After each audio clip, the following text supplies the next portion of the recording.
Yo, people, what's going on? Welcome back to the channel, man. Welcome back to Saeed TV. If you are here right now, please smash a like on the video.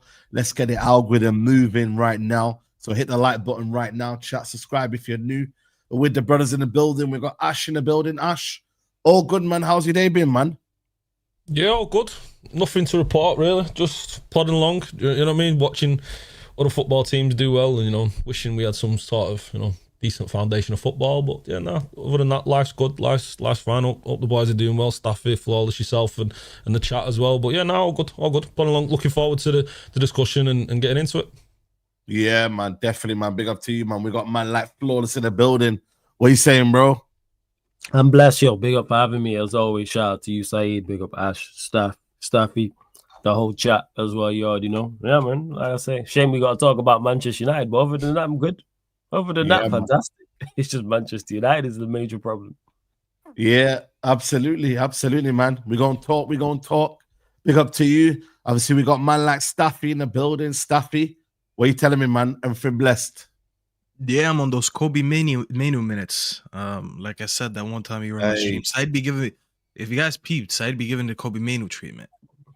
I get like a 5-minute cameo. I've been streaming as much, man. When you message me, I'm like, yeah, I'm not streaming tonight, man.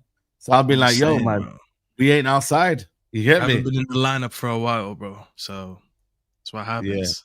Yeah. It is what it is, man. Listen, Saeed is moving like Amorim. Saeedarim is what I'm calling him right now. Yeah, man. And you're moving mad with your dead Wi-Fi. You know what I'm saying? If you could fix your Wi-Fi, I was dead last week. I can't lie to you. You know what I mean? Maybe you'd be in here, man. You know what I'm saying?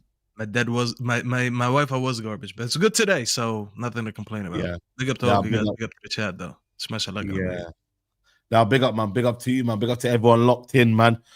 How we feeling? Obviously, we have got another draw. We were down to 10 men at that point. When you look at it on the balance of it, is everyone like saying that's 2 points dropped, or are we looking at it more like, you know what? It's a point gained, considering the circumstances we were in. How's everyone looking at it? Flo, start with you. 2 points dropped for you? Oh, definitely 2 points dropped. Yeah, definitely 110% 2 points dropped. Yeah. No way is it a point gained. I said we spoke on here last week, obviously, about it and went through the other fixtures. Spurs are dreadful at home. Spurs are awful. They are one of the worst teams in the league when it comes to home form. They're the worst. They're the worst. They're officially the worst. Are they actually officially the worst? I thought it was Wolves still, but I stand corrected. They lost the most at home in 2025. Yeah. No, I'm saying when I say that, I'm talking about points of this season. Oh, my bad. Yeah, the split. But yeah, to add to Staffy, to add on to my point, they've been awful at home before this season. They've been awful at home a long time. one of the worst sides in the league in regards to home form. Don't score. I think before the game against us, they'd scored 5 league goals at home in their 5 games, and 3 of those was Burnley, and 1 of those was a last-minute winner against Wolves. I mean, last-minute equalizer when Paulina scored. So we gave up 2 goals to that team, and not only do they not attack well as a unit, they don't have any good individual attackers. And on top of that, how the game went, yes, like Forest, we weren't at our very best, in particular the first half, but we're a goal up. If we go and get the second goal in the second half, we win the game. I think if we score, and it's a carbon copy. It's like we were literally in this situation last week and we didn't learn. If we're up against Forest, go get the second goal, like kick on, drive on, and there just seems to be just this, again, our lack of structure and lack of tactics. Like we rely on our individual quality. That's where we're at. We rely on our attacking players to play well. If Cunha and Bremo and Ahmad don't play well, we don't win football matches. So, and we've seen that in this run in this last 4. We've seen it against Spurs, we've seen it against Forest, seen it against Brighton, seen it against Liverpool. Like the latter 2 I mentioned, them 2 played well, we win both those games. I think if those 2 or one of those 2 plays well against Forest or against Spurs, we win the game. But it's just exposing the managers just how there is no tactical setup to help our team whatsoever. And if we had somewhat of a structure and a platform to help, I think we would be so much better off. And add in the fact as well, the league isn't the best in terms of quality. I think, what was it, before the games today, I think it was 4 more points, we would have been second. I know. That's what I'm saying. It's crazy. Just 4 more points, not 9 more points, not 10 more don't points. Deserve it, though, do we?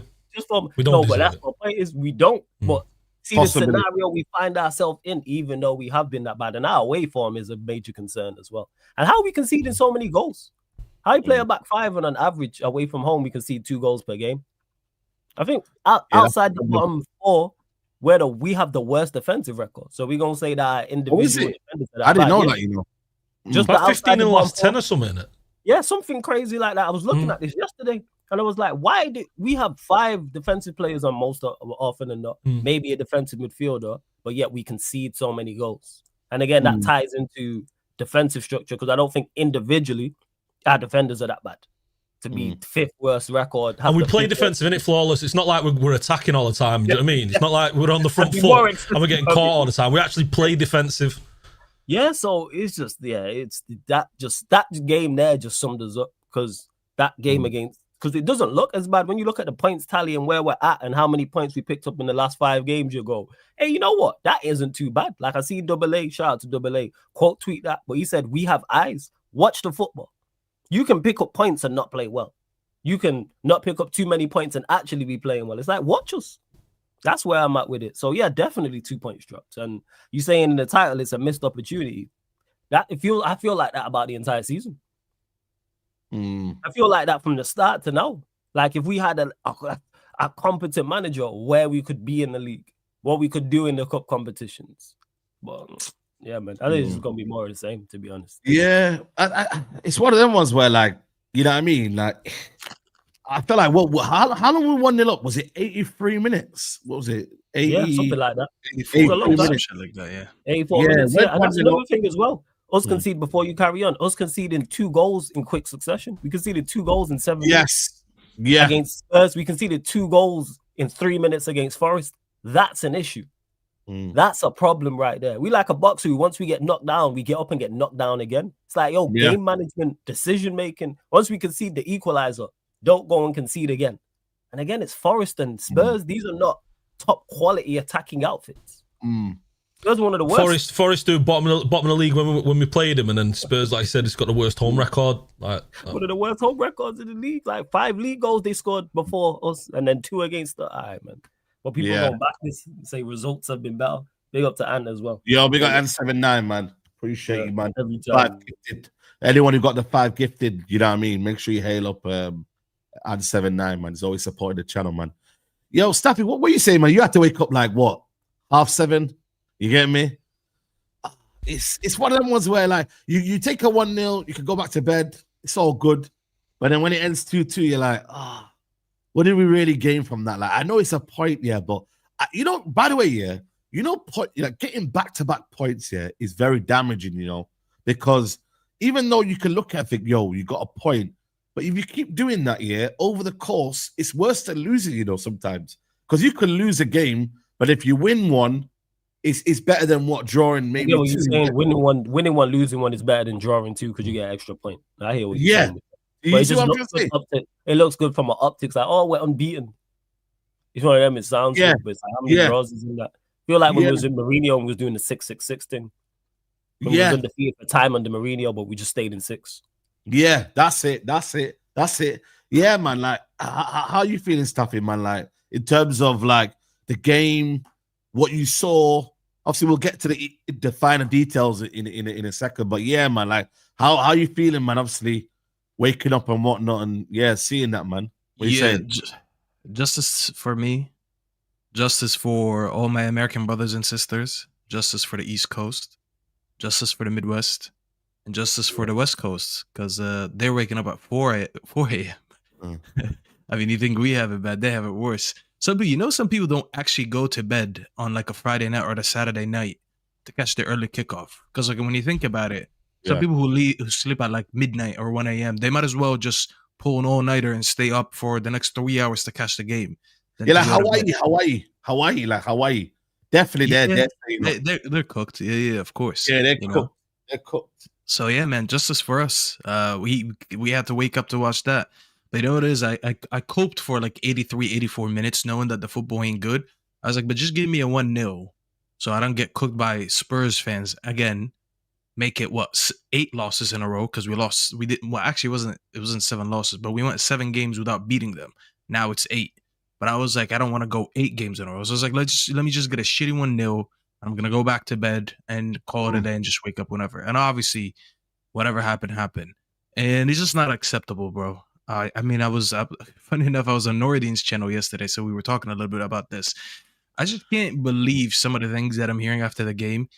It's all about like perspective and the way you want to say things. Like Flores just made a very good point here. He's like, oh, like it just sounds nice when you say 3 in a row where you didn't lose, but factually, like if you draw 3 games in a row, it means that's equivalent to winning 1 game and losing 2. That sounds a lot worse than saying I just drew a 3 because it means you picked up 3 points of 9. That's horrendous. And I think what's most shocking is this Delict coming out of the game saying, well, last game we lost these games against Forest and Spurs. This year we drew. That's progression. I just couldn't believe it, bro. I genuinely couldn't believe it. I was like, wow. That is coming from Delict, someone who's been a captain at Ajax since he was 16. That player was known as a kid for his leadership. And this is the defeatist mentality that we have. I can easily sit here and say, yeah, 5 games in a row without a loss. It sounds good, yeah, of course. But I can also say that's 2 games in a row where we're winless. We didn't win in the last 2. That sounds a lot worse, right? So it just depends on if you want to combine it or just treat it in isolation. And I think we should be treating it in isolation because the performances have proven to me that those wins were just done in isolation anyways. So we can all sit here and group it and lump it into one big thing and just make it sound like it's positive. I just can't be doing that. I'll be honest with you. I just can't find it. People were angry with me because on my watch along, I didn't celebrate the Delict goal. I was really angry. I was like, I don't give a fuck because it felt like we lost anyways. And I was like, people were like, oh, how can you not celebrate? You're a fake fan. I was like, hold on a minute. As a Man United fan or as a fan in general, we were leading up to the 84th minute. Then about we scored in the 96th, we should say. So in 12 minutes, I found myself celebrating a draw. I can't do that, bro. 12 minutes ago, I thought I was getting all 3 points. And then 12 minutes later, I'm salvaging a point. And Delict celebrating shamelessly, doing his ear like this.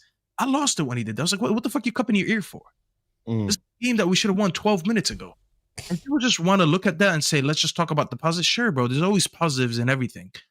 But it's one of 2 things. You're either deluded or you're just lying to yourself. If you want to look at those wins that we had, that 3-game run, which had people like Faz shamelessly sitting on this platform telling us to issue apologies and shit like that. He was doing his best audition for Broadway. That guy wanted an act, bro. We need to get him to Broadway. Saeed, send him to New York, bro. I'll get him to Broadway. I'll get him on one of these shows. Broadway's where he belongs, bro. That's what he was doing. To do all that, bro, over 3 wins, and then we go back to exactly the same thing we knew we were doing anyways. Bad football, no build-up, chaos, losing our head in games, letting go of leads, having to salvage points. It's the same thing, bro. Nothing changed. just because I went on a 3-game winning streak, it doesn't neglect everything that happened over the last 11 months. I just found out today that Nuno Santo has already won 2 games in a row with a win. I've seen that. It took him under 2 months. That was crazy. That's crazy. And it took us over a year to do that. Come on, bro. It's just not good enough. Because you know what it is for me though, like I don't think what you call it, Tottenham will gonna ever do anything, man. I feel like the way our game plan was second half, that's what frustrates me the most here, because it's like I feel like you got to manage a game in stages. I feel like we kind of done that in the first half. We kind of managed it a little bit better, but I don't know what it is with second half, man. Like we just didn't manage the game, bro, man. Like we just allowed. Well, that was the same thing as the Forest game, Saeed. Flawless just said that, or someone said that in the beginning. It was the same thing. I generally say I had a fear going into this game, and I had a fear going into the Forest game because I was like, wait. Shout out to Rents. He said that on one of your Mendham talk shows. I think that one episode where Faz was just losing it, because I did a reaction to it, so I remember that episode vividly. He said, wait until we face a team like Forest before we can judge anything, because you know what, we played against a Liverpool team who was already in bad form. Come on, bro. Everyone's taking points off them right now. They're like a hooker, bro. Everyone's getting a turn with them. All right? Yeah. We beat a team like that in a fashion where we knew we were probably not going to replicate against a low block like Forest or Spurs. And then we went and beat Brighton, and we beat Brighton because they're a build-up team, and we're like, let's just press them all game. We knew we were never going to do it against Forest. A team, especially now with Sean Dyche, someone in Spurs, a team that's managed by Thomas Frank. We know these two teams, one thing that they do very well is they're very well off the ball. They're hardworking teams. You look at their midfield. Look at the Spurs midfield, bro. They're playing who? Palhinha, Bentancur, Sarr. These are players that we might not rate massively on the ball, but we know they're hard workers. When our whole game plan in that 3-game winning streak was working on pressing and what's it called? And winning 50-50s. Then you face these teams that actually don't get bullied easily, and you're like, hold on a minute. I can't just win all these 50-50s like I was doing in the other game. I actually have to play ball today. But then when you look at it, there's no build-up. Look at Twitter, bro. All that build-up highlights are just circulating everywhere. We should just go from the center back to the wing back to the center backs, to the other wing back to the center backs, and then one of the two things. Either Casemiro gets frustrated and Bruno got frustrated, or they try to go for a long ball, or they pass it back and Lamont kicks it forward, and there you go, turnover. That's not football, guys. That's the same thing we were doing before we would lose, before those 3 games where we were winning. When we were losing, we did the same thing. And now we won those games, and we did the same thing. Nothing actually changed. People coped to think that over those 3 games, it's like Amorim woke up randomly and he had a magic wand and he put a spell on his team, yibbity yabbity boo. There we go. We can build up today, guys. We never did. And that's the reason why our front line is interchangeable every game. One game Cesco, one game Mount, one game neither one of them. Let's put Mazraoui. And I know you're going to talk about the game in details. Why the fuck side are we playing Mazraoui against the left side that had with Richarlison and Jet Spence? Come on, what are we doing here, guys? That's a left side that we're scared of, and we're like, you know what? Let's take out Ahmad, who has a great relationship with Mbumo on that side, and let's put Mazraoui. What are we doing here, guys? This is the selection that we're seeing. Yeah, even that when you deep it, yeah, like what was the point in that? Like really, like Mazraoui, don't get me wrong, like I don't really like him at wing back. I don't think he offers anything. I'll be real with you. Like there is no point. There's no point even putting him in there. Like, but again, it's because he didn't want to start with Sesko. And when Mazraoui, I don't know if you guys notice here, if Mazraoui starts at wing back, Ahmad starts in the 10. I think it's a safety first thing. I don't think he wants to go with Ahmad and Dogu actually started the game together. How many games they started together? I bet it's very few. Those two at wing back. Was it? In the beginning, it seems he started Dorgo a lot, but because he's been I'm talking about those two together as a pairing, especially away from home. A couple times, not a lot, because Dallo was because he sees that as the more risky wing back pairing, whereas Maz and Dalot are his safe options. And I rate Maz highly, but he shouldn't be playing at wing back. You're gonna play him assistant, playing as center back. Yeah, and I rate him, but it's like playing as a but that's where I think it stems from. This is why he'll play Dalot. I think it was Adam on here a couple of weeks ago mentioned about when he plays Ahmad, he'll always play like Casemiro, or he'll play. He won't play Maino in there. It's always like he's always defense. But you have 3 center backs. All right, man. You just safety first. what it is. But why is it safety first? That's the question I'm asking. Yeah. Why are we doing safety Coward first, guys? football Against a stuff, team he's a like coward. Spurs?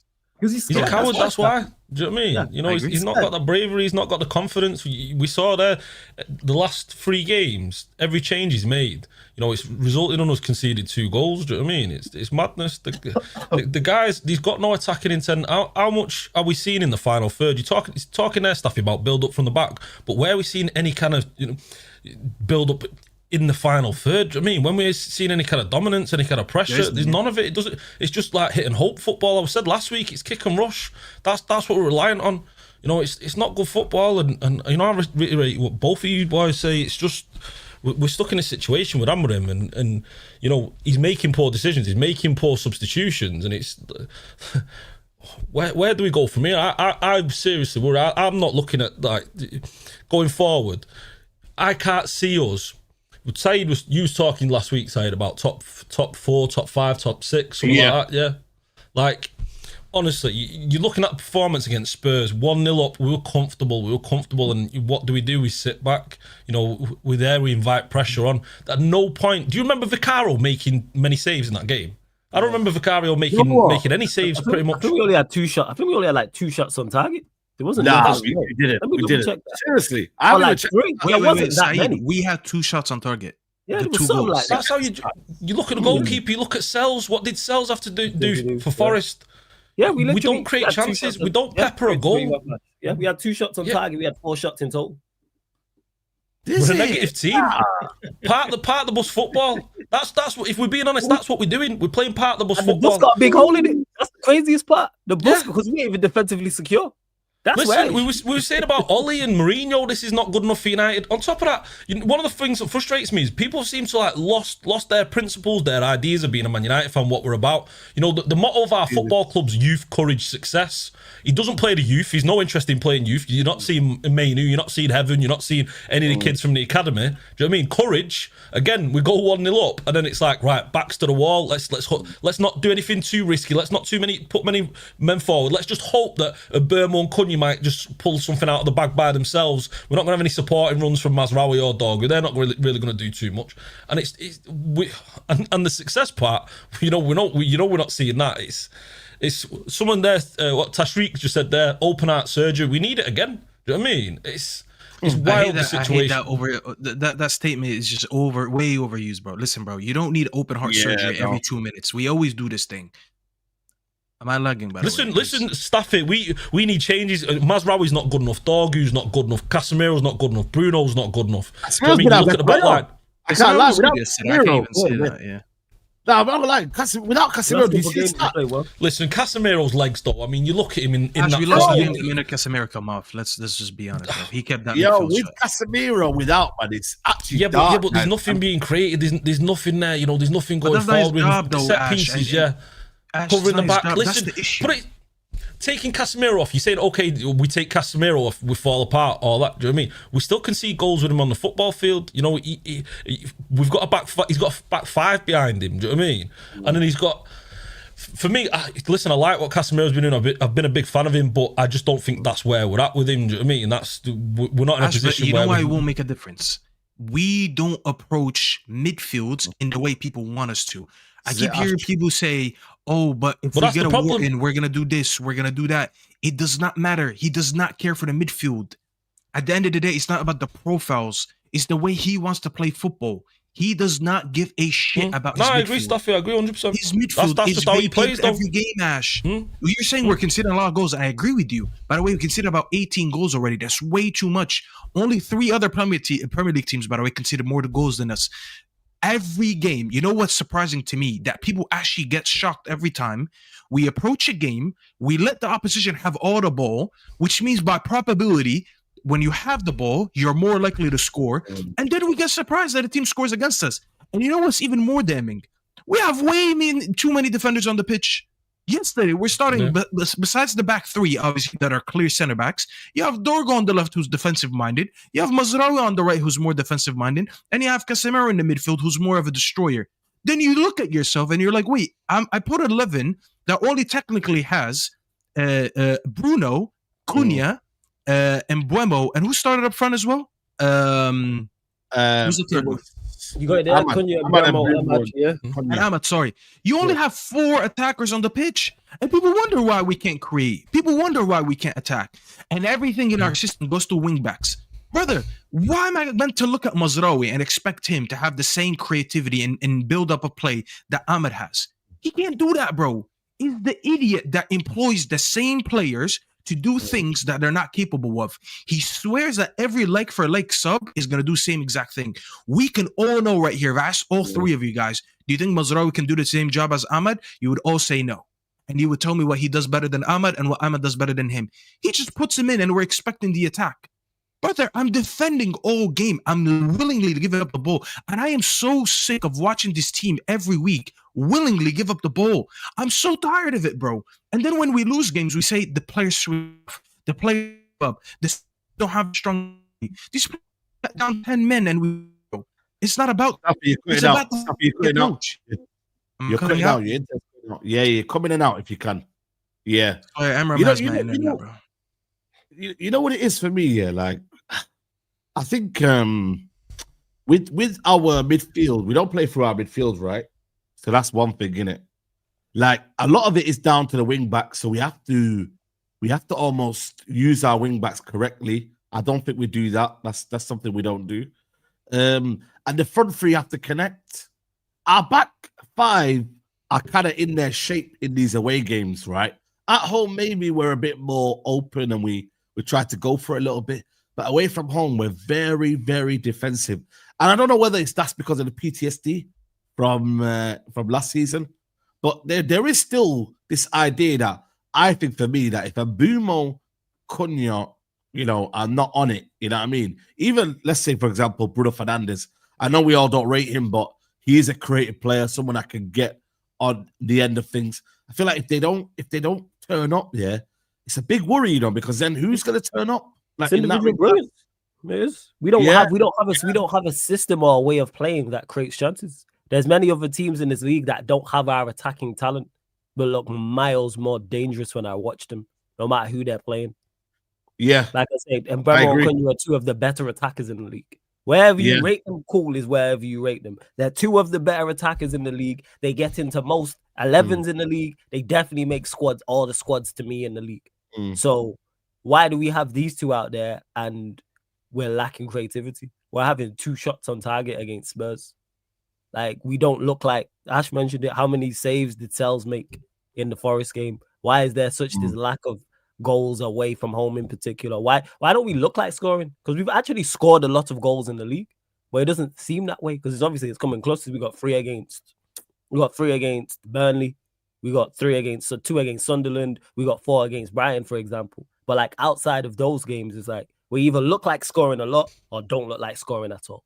There's no middle ground, and that's because we were lying. What's flawless you're saying there as well? That's Burnley promoted teams. Do you know what I mean? Burnley, Sunderland, Brighton who haven't had the best season so far. It's not as if we're scoring goals against.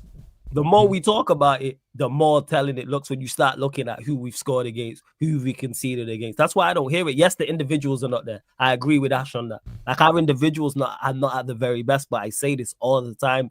Get the most out of what you have because other managers do this in this league. Look how Sunderland have performed this season so far. No one's going to tell me that they fought. And we will talk about midfields. That man got Xhaka and Siddiqui in there. Granted, I rate Siddiqui. I think he is a good player. But if we had that midfield, we'd be sat here saying the same thing. Or this young kid from the Belgian league and Xhaka, who's an Arsenal reject from however long ago. That would be the rhetoric if we had those 2. But yet their manager actually plays a back 3 and actually puts them in a system that works. So clearly, they don't have an elite chance creator. How come they look like? Because they have a way of playing that's going to get them goals. And why do we look tired? Have you noticed that? Yeah, that's the thing as well. Why do we look tired? I don't know if it's tired. We do look leggy. We do look leggy. I don't think it's leggy. I think that's just they're just fed up like us. Nah, we do look leggy. We do look leggy. Or what you're saying is tempo. So what you said is flawless tempo because our tempo's just on the floor. Do you know what I mean? It's nothing. Tempo comes from the whole. Again, that's a way of playing. Comes from confidence, doesn't it? Confidence in the system. You know what's the next move is. You know what's going to happen. Do you know what I mean? You know where you're supposed to be. You know where your next pass is. You know you're in a good system. You trust the system. Then your tempo, yeah, okay, yeah. But for me, you don't know what you're doing. You're just, like I said, relying on. Yeah, you're slowing it down. Yeah, Cunha, or you're relying on Ahmad or Bruno or Sesko or whoever. Again, I'll say this: we have too much attacking talent to just look like we have no ideas. Like something is off. You can't have all these attacking players and look that bad. And then on the flip side, from a defensive standpoint, we've conceded a lot of goals, and outside of the low, I don't look at any of our defenders, so whether that's wing backs or centre backs, and go, you've been woeful this season. Even the ones I don't rate, like Maguire and Shaw. We know their quality is not there, but I'm talking about from an overall perspective. I don't look at it and go, sure, you've been horrendous this season. Maguire's Shaw pisses me off. He pisses me off, Shaw. He's not good enough, but I'm saying he's not been. I don't look at it and go, okay, you've been horrendous. So I'm like, it's on the ball. It's on the ball in the build-up. You see him, he plods. Do you know what I mean? And you'll notice it. He plods on the ball. He's so slow in the build, and it's like all of a sudden everyone slows down. Bruno does it as well. He's guilty of it. They're just on the ball. They're slow. It's just there's no urgency. I think today, Ricky broke it down. Fair play to him, but Ricky. I don't know if you see this tweet.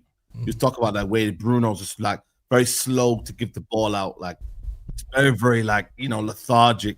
Give the ball, release the ball, release it. The thing is, that's not Bruno's game. Is not progressing the ball. He's not a central midfielder. That is foreign to him. Yeah, he's a final third. So you've took someone who's a final third player where you can be a little bit more slower at times, and you're being a little bit more careful with your approach because you're in the 10 area.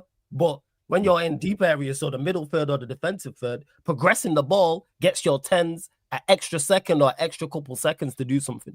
That can be the difference maker. That's what we talk about when we talk about progressors of the ball is they do it early and it's quick and the way it's done. That's not even on Bruno though. Flawless. Sorry, mate. That's not even on Bruno though. That's on a manager, isn't it? Do you know what I mean? You play Bruno in his best position. Like it's madness that he's playing so deep.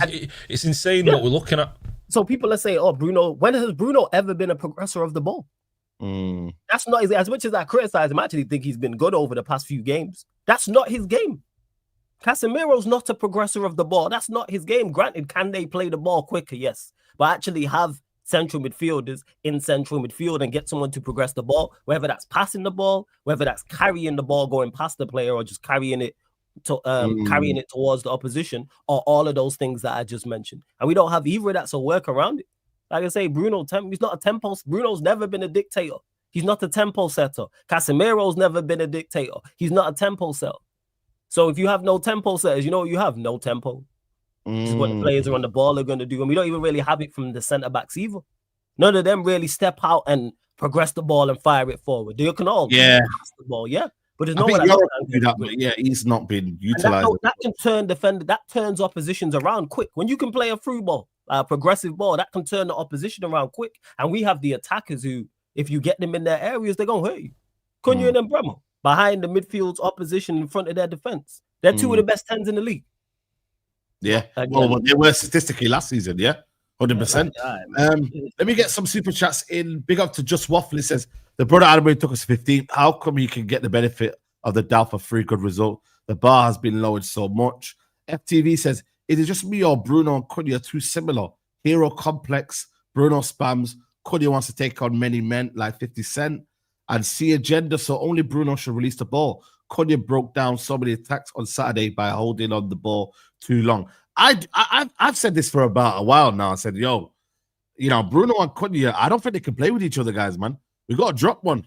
I know people are not going to like it, but someone's got to get dropped, man, because they're too similar, man. Two of them want to basically do similar stuff in terms of like be the one that's kind of be the maverick, the one that's forcing the game. You know what I mean? Like, because they're both mavericks. They're both 10s. Yeah, that's what I'm saying, man. So there's a clash there. I can't lie. I don't know what we do. That's why Mason Mount has been in the team to compensate that. So Mason Mount, it looks a little bit more tidier in possession. Do you get it? So the link-up plays a little bit more. He doesn't progress the ball as much, though. Go on. Hey? Yes, sorry, Flush. Yeah, it's because Mount doesn't progress the ball as much. He's not that kind of a player that's driving the ball forward. I feel sorry for Cunha. Do you know what I mean? People are going on at Cunha, but Cunha, he's dying out there because there's no space being created for him. Do you know what I mean? He's got no runs. He's got no runs from the wide players. He's got no runs from midfield. There's no space being. The striker's pretty static generally. So, or there is no striker. He's playing there himself, and there's just nothing there. There's nothing there for him to run into. Do you know what I mean? He's getting outnumbered by the defence, and we don't create any overloads. When do you ever see us create an overload? When do you ever see us, Bruno crashing the box? Casemiro's, you're not expecting him to do that, but that's the system again.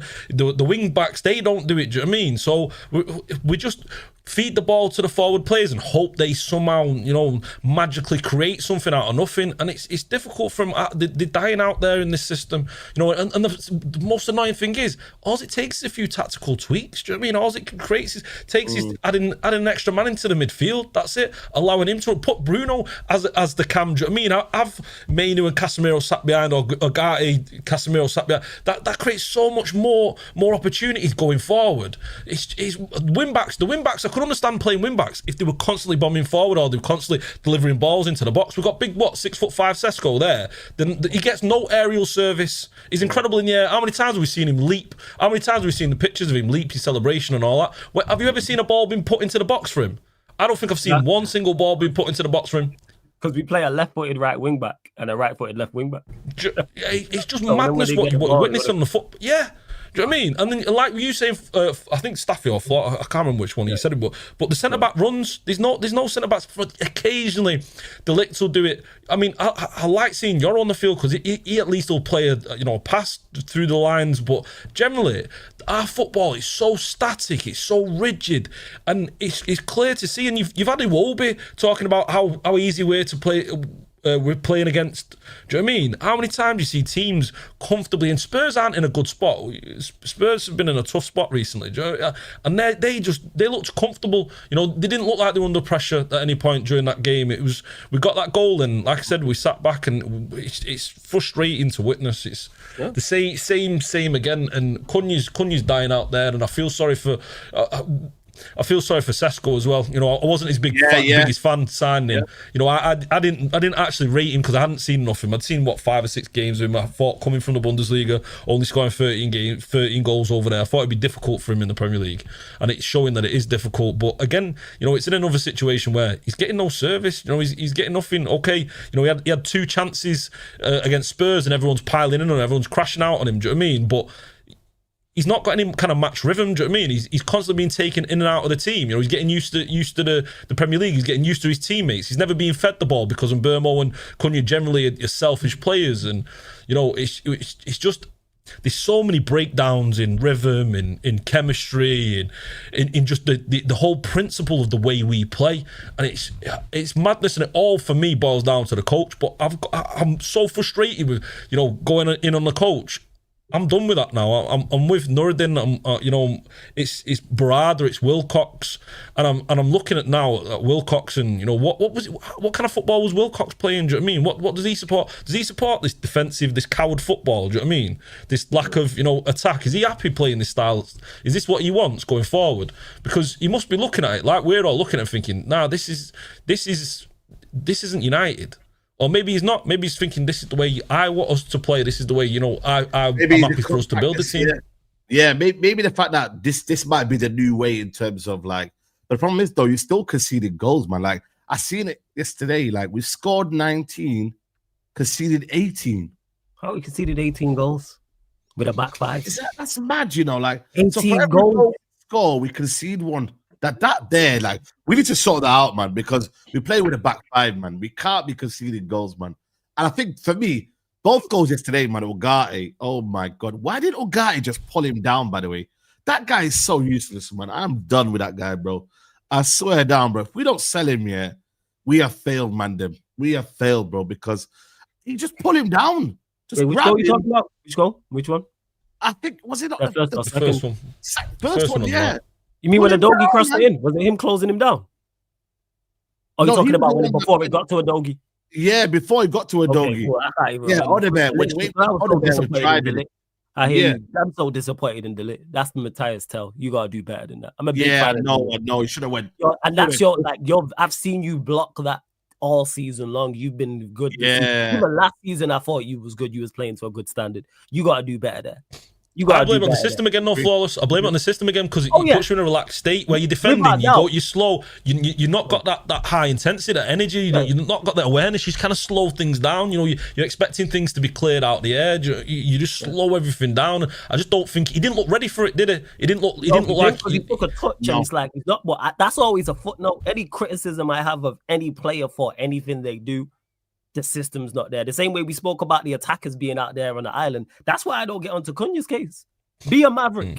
There's going to be times, because we haven't had one in so long, if you are going to be a maverick, there's going to be times he holds on to the ball too long. There's going to be times, like every other player, he's just not going to play well. And he's out there by himself. He's got Cesco, who's not really a foil for him. Then you're playing Mount. You got Dalot over that side, Dorgu over that side. Dorgu gives him some overlaps, yeah. And then you're not even getting no progressive passes from the midfield. That's why I'm like, yes, I'm critical of Cunha, but not as, because I know we're reliant on you. It's him and Mbeumo. They're the two. If them two, like, it's them two have to play well, but hey, we move. Because the system... Hold on. Flaws, hold on. The system. How do you blame the system? Burnley, Villa, Sunderland have gone to Liverpool and got results over the last 10, 15 years playing part of the bus football, hitting up. How many times did Cody Gakpo hit the post? Do you know what I mean? Free headers. We got looking at the, do you know what I mean? System. So our system is, you know, long ball. That's what you're saying. That's what we want as a football club. It's madness. I think it's got the long ball for loose balls, Ash. That's what it is, bro. We've resorted to in 2025 to adapt a style of play that wants us to be more efficient off the ball than on the ball. Like, I don't get it, bro. Even Arteta, as much as we like to make fun of Arsenal's terror football and all that, as much as they're good off the ball, bro, they always have the highest possession in every game. Every game to dominate the ball. We might make fun of them and say set pieces and long throw-ins. It doesn't matter, though. They win the ball and they keep the ball more than anyone else. We willingly concede the possession to every team, bro. It is so jarring. It's so jarring because I have better quality than some of these teams that I'm playing. Guys, like, I don't think people were deep in it, man. Like, Saeed, you were shocked by the stat when we told you we only had 2 shots on target yesterday. Bro, if I give you more of the stats, I read these stats yesterday after the game. They had more possession than us. They had double our shots, more shots on target. And they had the most damning of them all. They had over 60-something entries in our final third. We had 30-something. They had almost double our entries into our final third. This is a team that has Richarlison, Odebert, Tau, Xavi Simons, all these players that we don't rate playing in the attack. Brennan Johnson, we don't rate these guys. Yesterday, we had a collective of attackers that shared the pitch at some point that are better than everything that I named there. Because if I would have told you, who would you rather have? Those 5 that I just named, or would you rather have Mbeumo, Cunha, Bruno, Ahmad, Sesko? I'm pretty sure everyone, even Spurs fans, would have said, give up their hand. This is the team, by the way, they were booing last week for the lack of attacking that in the team. For the lack of any, they have there's no attacking idea or approach in their games. We've seen a Chelsea team with their backline is a joke. Go speak to Chelsea fan. Go speak to Dunn. They'll tell you their backline is a joke. They got Tosin and Chalobah that they hate. These guys held that team to a lower XG than us. We received a 2-piece combo from Richarlison and Matisse Tell. What are we doing here, guys? Matisse Tell and Richarlison are doing that to us. Nah, bro, it's so unacceptable, bro. It's so fucking unacceptable. It's trash football. It is. Saeed, put that Michael McLean comment up. Before you go, Ash, back to the comment of the guy who said it's the system's fault where it worked against Liverpool. Yeah, because football isn't one rule for all. The system can work against some teams. It worked against Liverpool, and we was on here and gave credit to it. Does it work overall? No. Look at our results and look at our performances. Look at Manchester United's results and performances this season. Look at our results and performances last season. The system is not working from an overall perspective. Same way if we was flying and then we lost the game, we go, all right, the system works more often than not, but it doesn't. Whatever win rate, what is it? 30% win rate, 32%? Took man a whole Premier League, almost a whole Premier League campaign to win 3 games in a row. Took him 12 months to win 2 games in a row. So clearly what you are doing is not working. That's why we crash on the system. Even though occasionally if it works, but all right, okay. We spent 200 million to play like this. Like this was good times. Good times are coming. Do you know what I mean? This is like go 1-0 up, right, backs to the wall, lads. Let's calm down. You know, we don't go forward. You know what I mean? We're not looking to score more goals. We don't do that at this football club. It's madness. You know, you got fans there, toxic positivity and all that, saying, oh yeah, but we're in a building process. You know, the majority of managers in the Premier League, they won it in the first 18 months, 2 years. Like the majority of Premier League managers, they come in, they get a side together and they go and win it. You can talk about Arteta and Klopp. Those are the anomalies. Those aren't generally what works. Like, and even not won anything yet as well, by the way. Just to add, exactly. Arteta's not won anything yet. Do you know what I mean? And Arteta at least won an FA Cup, and you know, the first final he got to, he won that final. Amorim, what did we see from Amorim? Me and Saeed were there over in Europa League. We're there scratching our heads. Like Garnacho's getting no time, Maino's getting no time. He's still playing a back three. Do you know what I mean? When we could take one of the back three off and add another attacker on the field, playing dog football. I just don't understand what positives you can take from this team, from this squad, from what we're doing at the moment that makes you believe we're going to go and win anything, we're going to go and be successful. And not just that, this is what we're backing now. This is our club. This is the way we play football. We play football with 5 at the back. It's not 3 at the back, because we never see 3 at the back, let's be honest. It's majority 5. That's what we're doing, do you know what I mean? So, and we're looking against the big teams. We're going to play long ball football, you know, we're going to go 1-0 up against the likes of Spurs. We're going to go 1-0 up against the likes of Forest. And then what we're going to do is going to hold on, lads. Right, we've got to hold on to this now. That's what we've got to do. We've got to do everything we can to not lose. Not, right, let's do everything we can to go and get a second, third, fourth goal. Let's go and win it. Do you know what I mean? Let's go and throw strikers on. Let's go and play football like we have done. And I reiterate, and I go on time and time again about our club motto: the youth, the courage, the success. What the reason why the majority of us love Manchester United and the worldwide loves Manchester United is because of our cavalier football, our football that's attack. It's the bravery, it's the courage, it's playing youth players when you think, nah, I'm not too sure about the player that I've got in now. All of a sudden you see a Cameron Borthwick-Jackson, or you see like a Tyler Blackett, or a Jesse Lingard, or you see these players coming from the academy you never even heard of. Like, you had LVG doing that. You had Ollie bringing in, and other managers bringing in Rashford and other players. We're not seeing youth players. You know, we've got a youth team there that's just won the treble. I think it was 18 months ago we won a treble. We've got players like Jack Fletcher, we've got Mantanto, we've got Shea Lacey. None of these players are getting anywhere close to the team. Not even getting. Now, I'm not saying they should start. Don't get me wrong. I'm not saying they should start. What I'm saying is give them minutes. Let's see something, because right now we're seeing with Casemiro and Bruno, they're getting overrun. Staff is there talking about box entries. That's box entries because teams are playing through us. You know, we're being dominated in the midfield. We're being dominated in the play. A guy is not the answer. Clearly, we've seen him, you know, not do anything every time he's entered the football field. Almost cost us goals. So it's dead predictable where we're at as a football club. It's dead predictable, but on top of that, it's cowardly. We play cowards football. Do you know what I mean? No bravery, no courage. So Alex once spoke about being relentless. we have nothing about us says anything about relentless attacking, relentless play. We're just like hold on, boys. Let's just hold on. Let's not do anything too risky. Let's just keep things ticking over. If we go a goal up, right, then let's hold on. It's as a football fan, as a United fan, not a football fan. Saying that as a football fan, I think a lot of United fans, they don't watch football. They don't watch City. They won't watch Arsenal. They won't watch other football clubs.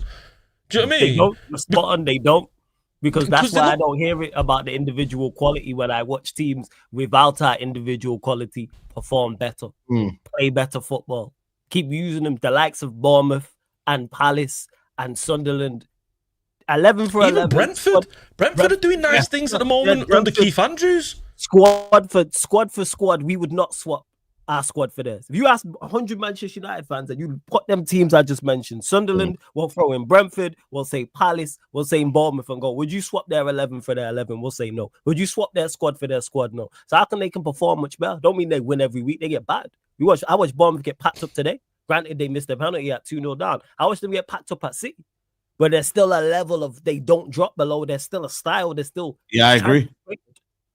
Like, same with Brentford. Everyone thought, Brentford had finished. That was the conversation.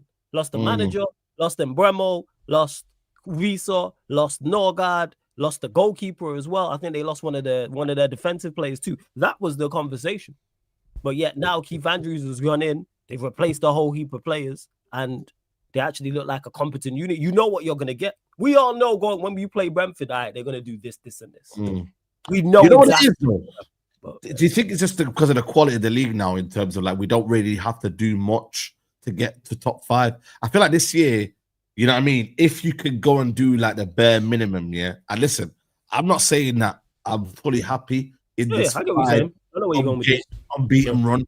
But is it going to be like this for the see? Is this just the way the Premier League is dying right now? No, we're in survival mode, didn't it, Saeed? Do you know what I mean? We're surviving, innit? We're trying to get there. Do you know what I mean? We've not got a manager good enough, but we've got good enough players, and that's the thing. These players are bailing out this manager. Do you know what I mean? You know, that's the only reason why he's in a job now, because we've got decent players. I'm not too sure if we had Rashford and Garnacho still. You know, we'd still be in a job.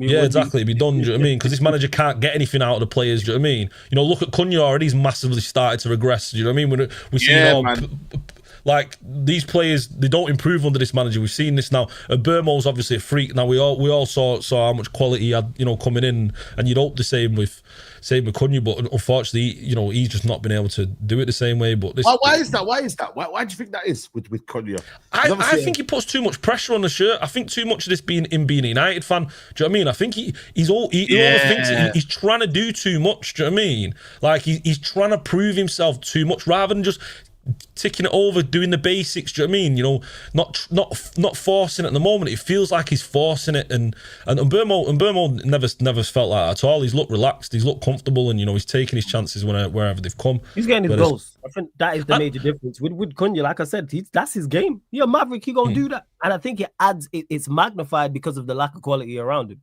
In regards to not only offensively, like I spoke about on that left-hand side, but also where he gets the ball as well. So he's like, all right, he gonna play that way. That's gonna be him. I think he'll be fine overall. Yeah, no, I agree. I like Cunha.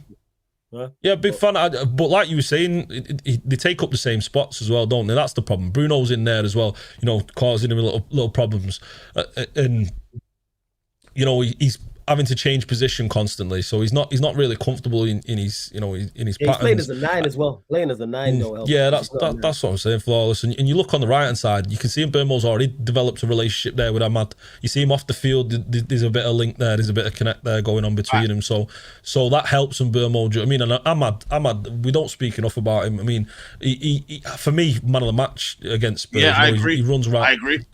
He's constantly relentless in his plays. He's running up and down, never stops. Do you know what I mean? He's quality on the ball. His decision making as well. He always seems to make the right decision. And yeah, you know, top player. And Burmo's really lucky to have him next to him. And that's obviously helping out. Whereas you look at Paul Cunha over there, he's got Delo or Dorgu. Do you know what I mean? And that's it, man. It's about complimenting these players, bro. Like I feel like with Cunha, I do think sometimes he is a little bit forceful in what he's trying to do. I think he just needs to relax a little bit and trust the players. I think he's also got this idea that, you know, at Wolves, yeah, he could get away with it at Wolves, because the fans will love that. I think at United, we still have expectancy to be like, let's just chill. You know what I mean? You don't have to do a madness. You don't have to force it in a sense. Like, you can relax a little bit. You know what I mean? You don't have to. I think he does, Saeed. I think he has to do a madness. Do you think I don't so? think if he does a madness, we don't win games. If he don't play well, that's where it's at. Him and Embremo, because Embremo, he's the one he's coming up with the goals. But in regards to their performances against Spurs, and this is why I'm not crashing on them. There's no help out there for them. Did they play well in that game? No, but I can't say, oh well, you was in great. You received the ball in great situations and just messed it up. I think he has to do it, and I think he would try to anyway. But I think he has to. Who else is there? If Embremo and Cunha don't play well, who else is? Yeah, but I still don't want them to force the game because it feels like I hear about the forcing the game. I'll be a hypocrite. But Bruno, no, of course. I said something about Bruno. I hear that. But to me, it's all about, do I think you have the ability to do it? If you're a Maverick and I think, all right, you have the quality to do it, cool, be a Maverick. This ain't no terrible player doing it. If I didn't rate Cunha, would I be more critical of him? Yes, but I know the quality is there. I've seen it prior to Manchester United, and I've seen it in points at Manchester United as well. But again, Ash mentioned it about Ahmad and Bremo having Ahmad and how much that can help him. Nobody. There's no one to it. But again, that's all over the pitch outside of Ahmad and Bremo. And that's just because they're two quality ballers. They figured that out themselves. The system don't help. Don't help no one. Like if he was playing, Cunha was playing left and Bremo was playing right, and we had like whoever, let's say, is Bruno in the 10 and Xerxes up top, I think you see you see better from those two overlapping fullbacks. Yes. Maybe Nano in the team as well. Just some form of competent setup. That's it. But yeah, this is the Premier League as it is now, Saeed, to go back to your original question. Yeah. So and that's what annoys me so much is the fact that if we did have a competent setup and a half decent manager, we'd comfortably finish top 5. Comfortably. No doubt about it whatsoever. We have got what? 2 points from Spurs away, Forest away, Fulham away, Brentford away. Yeah, I wait for this. I don't understand it, man. That only Liverpool game we've won this season away from home.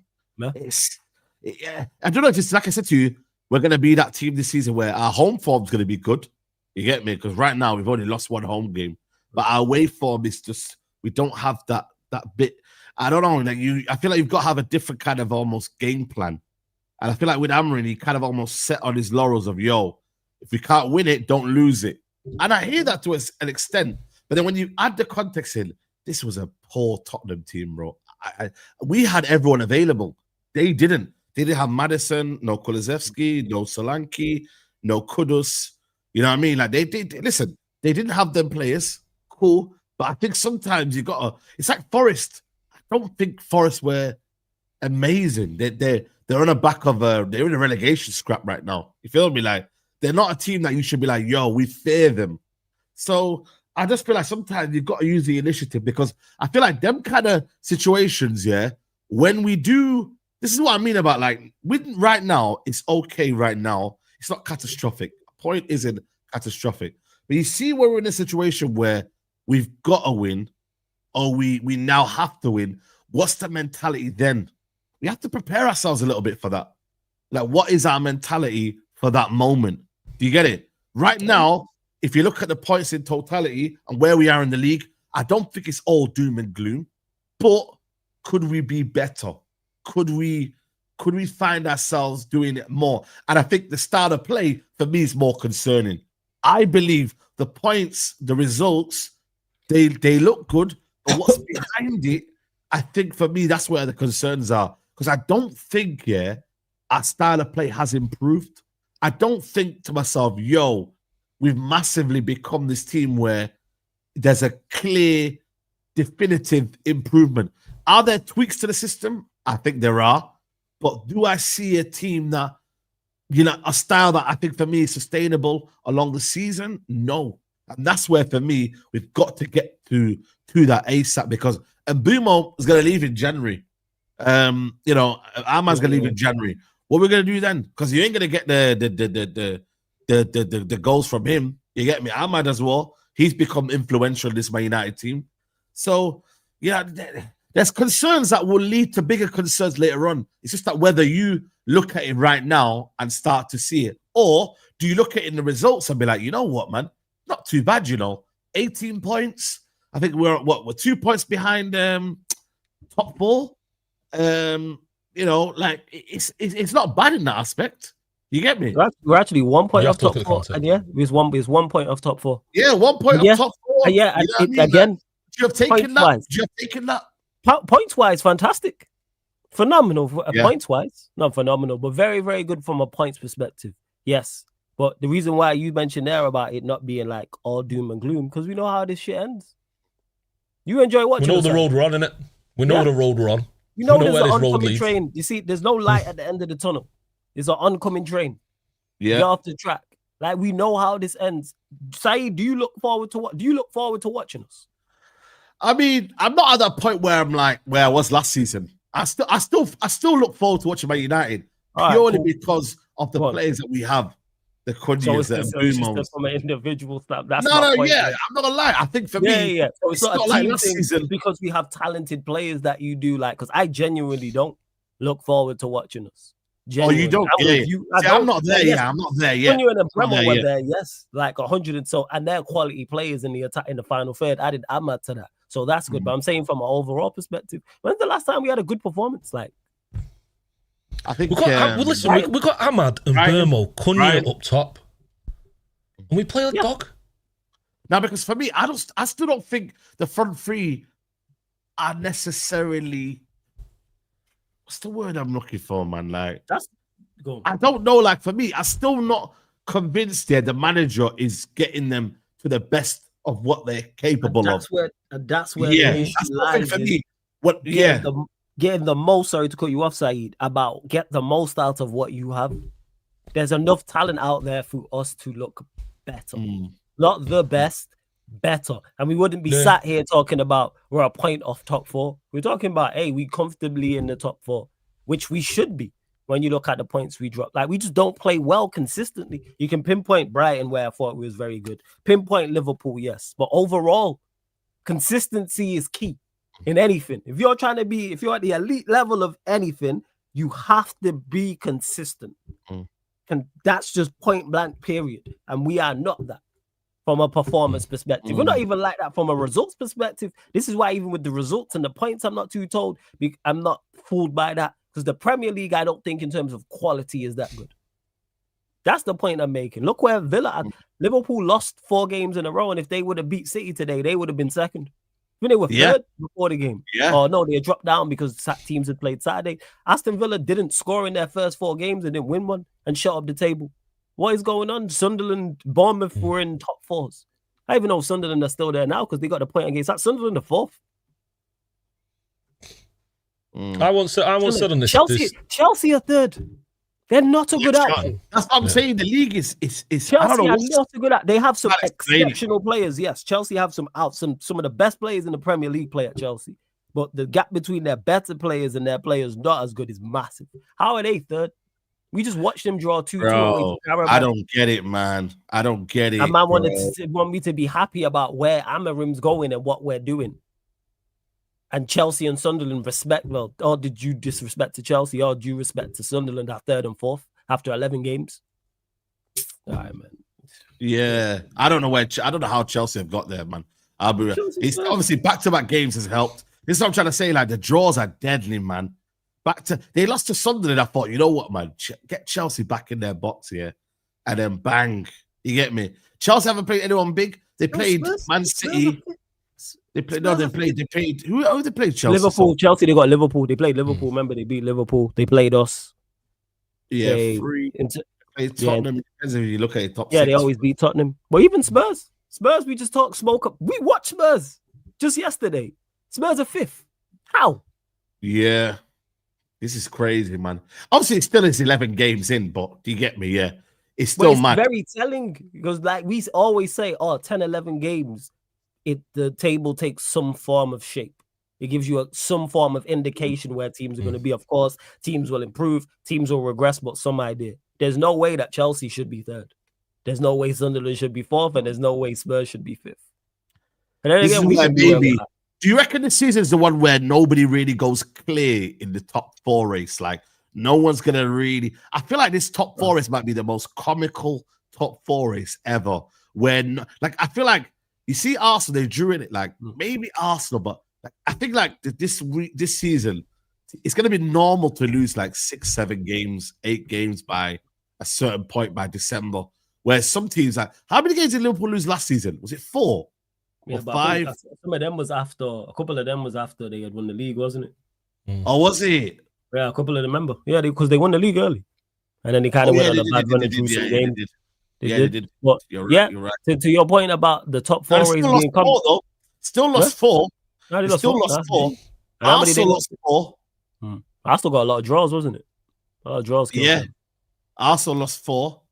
Well, it's going to be comical, yeah. Saeed, it's going to be, you know, the meme with the 2 clowns fighting. That's what. That's what I'm saying, bro. So I don't know, man. This year might be comical, man. You know, last year, Newcastle lost 12 times and they made it into the top 5. And yeah, Aston Villa lost 10 times. 12 times. They won 20 though. That's one thing you have to do though. You have to win. You know what I mean? They won 20 though. You know what I mean? United so far have won. How many have we won so far? Look at this, 5. Man. 5 lost 3. 5, yeah. From we need another 15 wins. If we can get another 15 wins, yeah. 15 wins. Another how many? 15. 1-5. Yeah, I reckon. 1 and 5, Saeed. Yeah, I reckon 20 wins gets you top 4, top 5. this year. I'm Maybe looking less. here. I don't know. From 13th to 3rd is 5 points. Yeah, I know it's crazy. From The league's Everton, mad. from Everton in 13th to Chelsea in 3rd is 5 points. Yeah, but I'll give you a better one. United are 8 points behind Arsenal, but then 8 points above Burnley. Do you get it? People want to tell me this league in terms of good quality, you know. No, it's a bonkers league, bro. It's a This competitive bonkers league. That is Yeah, ridiculous. it's madness, bro. Like, Burnley at 17th, and we're all right, man. Okay, what is it? And people wonder again. This all ties back into where Ash, mine, Saeed, other people being critical of, because if we was just competent, comfortable, top 4, top 3, without doubt. And again, that's not just because of our quality; it's because of the lack of quality in the league. And I'm sure other teams' fans will look at it the exact same way. That's where my major issue lies. If other teams are flying, I'd hear it. Missed opportunity, innit? Missed opportunity. Back to Saeed's title, huge missed, and that's from the start of the season. Yeah, we would have been sick. From keeping the manager, it's been at every game that goes by, at every match week. Because remember, it's 1 game a week, and that was supposed to be an advantage for us. Why, I don't know. But people said, but but then today, sorry, but Flo, today Aston Villa won today despite playing in midweek, and I think also who else played midweek and then they won today. Listen, did we play Spurs and they played midweek? Do you know what I mean? Where was our advantage? Yeah, there was another team that played midweek today. Who was it? Palace would have been Palace, wouldn't it? Palace and Forest. No, they drew, man. It was another Forest one, right? Is it not Forest? Forest are in Europe, right? Hey? Yeah, Forest in Europe. Forest. Forest. Yeah, there you go, Forest. Forest. So, like again, you might have don't spoke in depth week in, week out about us looking tired, and others have mentioned it. I've personally not seen it, but I thought 1 game a week was supposed to help. Yeah, it was supposed to help not only with tiredness and fatigue, but also preparation, because teams in Europe struggle. Now it's definitely a lack of quality. The team, but these two things can be true. People get that mistaken. A league can be super competitive and lack quality. Yeah, I agree. Is the Premier League competitive? Yes. But there's how many very good teams are in the league? I'd say Arsenal. I'd say City. And that's it. Now it depends. It depends how you look at how good. What do you mean by good? Very good team. And you'd look at this outfit and go, "You're a very good team. You're gonna play right now. Liverpool 9 out of 10, 10 out of 10 every week." So Liverpool. But then again, look at Aston Villa, right? Aston Villa hadn't scored in 4 games. Yeah, you know how many wins they've got in the last 6? Was it 5? 5 wins in the last 6. 5 last year. Because they're one of the better sides. I think Villa are a good side. What the hell? But that's what I'm talking about. Very good. I think everybody's just different levels of mid. Whether they're lower mid, mid, higher mid, or good. I think that's just the roundabout 4 levels where everybody is. And Villa are the higher end. I think they're a good side, but I don't think there's many cutaway. Normally there's a top 3 or top 4 difference. We just spoke about it. United are 8 points above 17th and 8 points off top after 11 games. Are the mid-table teams better? Yes, they perform to the likes of Bournemouth, the likes of Palace and Brighton and Brentford. But let's be honest, the top teams aren't it. We just spoke about us not being at it, Spurs not being at it, Chelsea not being at it, Liverpool not being at it. Newcastle have been put. Newcastle you put in, so that's 5. I think Newcastle have a bad season. I remember. Yeah. 5 of the top 7 are nowhere near at it. What fan base is happy with their team? I say Arsenal. City. But then Arsenal, City, United would say the same. Yeah. But the thing is, though, I feel like the guys that might be happy. Like I wouldn't say I'm not happy, but I feel like for me, I'm still not satisfied. I still think for me, I'm not one of them ones where United are back. I feel like it just comes down to perspective, maybe as to where we were last season compared to now. Maybe that's what's giving a little bit United, and maybe there's this idea of if the aim is to get top 6, then can we be mad? If the aim is to get top 5, can we be mad?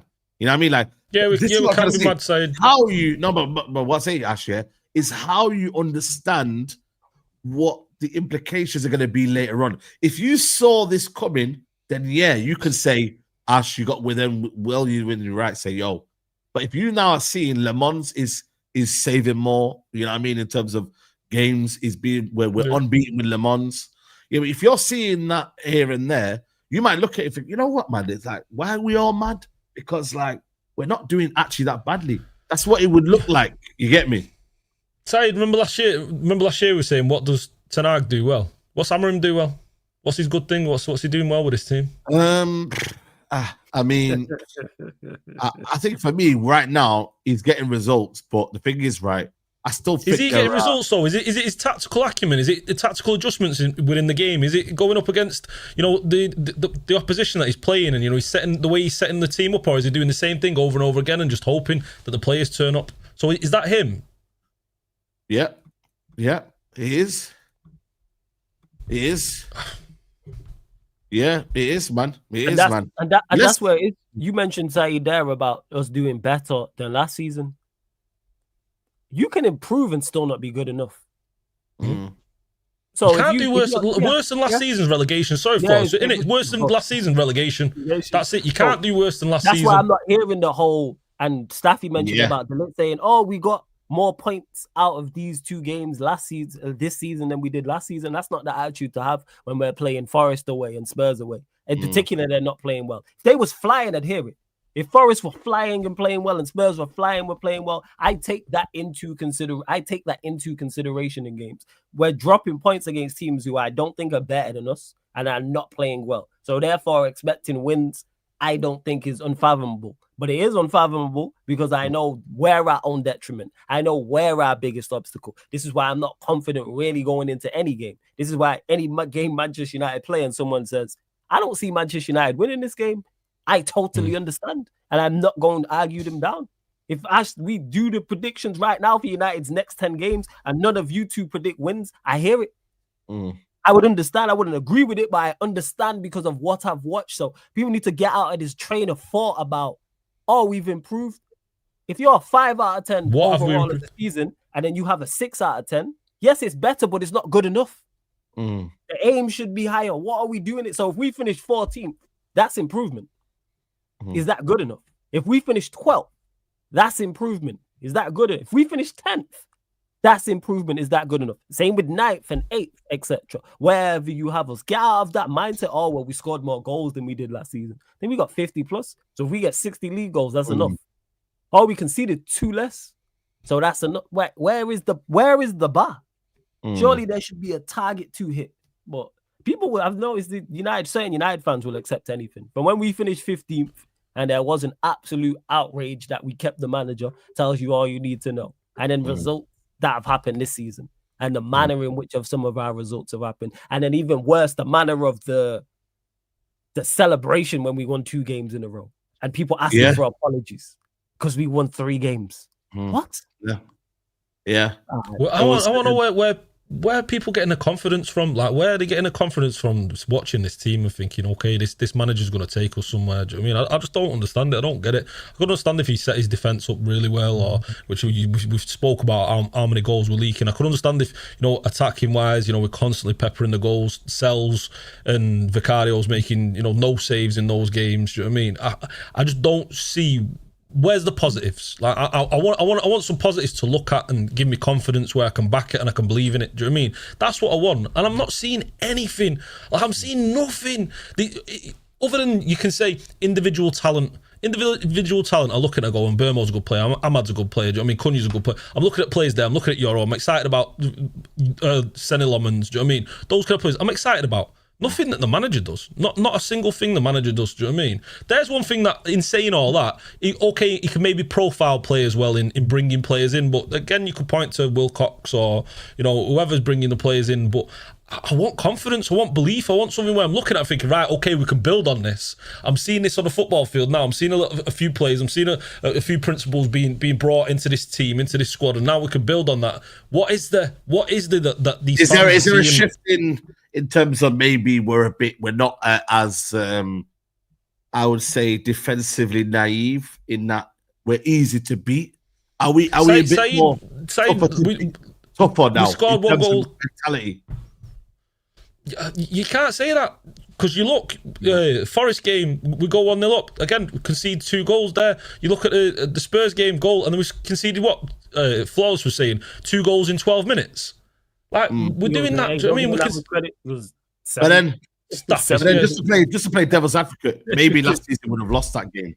Again, but that ties back we would have lost every game last season. We were dog shit last season. That ties into what I've just said, though. Even though it's an improvement, doesn't mean it's good enough. All right, saying we wouldn't have lost that game, all well and good. Win it, drawing it, even though it's an improvement, yes, it's still not good enough. Because if we would have done predictions, you would have opened the lines up on the show and comments and said, all right, we got Forest away and Spurs away. How many points are we getting? And most people would have said bare minimum 4. Actually, the high it was, I think vast majority, if you would have done a poll, would have said 6 points. Would have said 6. 110% would have said 6 points. Especially after Liverpool and Brighton and being on the high. Would have said we're getting 6. So why is 2 acceptable? And then when the results is bad, at least I wish I could look at the performance and go, all right, we was unlucky, we played well. We didn't. Forest and Spurs are well within their rights to say we were worth a draw. If a Forest or Spurs fan wanted to say we deserve the win, I disagree, but I hear the argument. That in there lies the problem. Man mentioned there about fighting back. Spurs deserve the win, Flawless. Spurs, sorry to cut you off. Spurs, we're forgetting Senna those 2 big saves he made. Those 2 big saves, like those were game-saving saves. You know, whereas again, I talk about it. Vicario did nothing. He had nothing to do. He made the save of the one against Romero. That was a good save. I would expect him to make it, but it was a good save. And he has been a positive. In regards to what has been better for Manchester United, yes, the individual quality. But like I said, I could do that. If you give me the Manchester United squad from last year, then make the changes you made this year, I am nowhere near a football manager. Nowhere near. The team would be better.